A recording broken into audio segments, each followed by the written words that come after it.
La société, elle a deux branches, on va dire. Il y a une partie événementielle, donc prestations en B2B, donc avec des agences événementielles, des traiteurs, des chefs des fois en pairing sur des cocktails.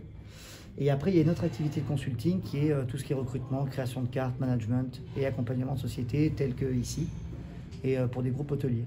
Voilà. Je suis réellement en société depuis 2019. De porter le bar à cocktail plutôt sur la partie, on va dire, show, mais un peu comme un show culinaire d'un chef, c'est-à-dire vraiment travailler le produit de A à Z. C'est-à-dire que là, par exemple, on a un cocktail clarifié qu'on va goûter tout à l'heure, c'est avec une technique particulière, on fait cailler du lait, on filtre le cocktail avec ça. Donc on va pouvoir goûter un premier cocktail et une version modifiée en clarifié. Ce qui fait qu'on a un cocktail qui a la couleur d'un vin blanc. On a les sirops maison, là par contre on a un sirop d'hibiscus qu'on fait nous-mêmes, un pisco infusé, tous les sirops sont faits maison, on fait les cordiales, on fait des mousses. On travaille aussi les espumas au siphon, comme un petit peu en cuisine. On travaille aussi les écumes, comme on ferait une écume de homard, ben nous là on va faire une écume d'eau de rose. Voilà, on essaie de travailler les fleurs, on essaie de travailler la saisonnalité aussi. Tout à l'heure on goûtera un cocktail à la base de truffes. Un cocktail revisité sur un classique à base de truffe avec un gin qui est pareil fat washé, ce qu'on appelle à la truffe.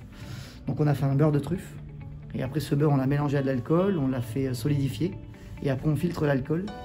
Et donc l'alcool a des notes plus rondes et des notes de truffe. Il y a de la connaissance personnelle de base et puis après je m'inspire beaucoup de la cuisine, de la pâtisserie quand même, il faut le dire. Et puis après le côté un peu curieux maintenant avec internet, on peut aller voir ce qui se fait à Singapour, en Australie, enfin je veux dire partout dans le monde, quoi. Il suffit d'être un peu curieux. Et puis un peu de temps aussi dans mon petit labo, quoi. J'aime bien créer mes petits trucs, faire mes petites recettes. La chose principale à mettre en avant, c'est d'aller puiser un petit peu à droite et gauche et la recherche personnelle, quoi.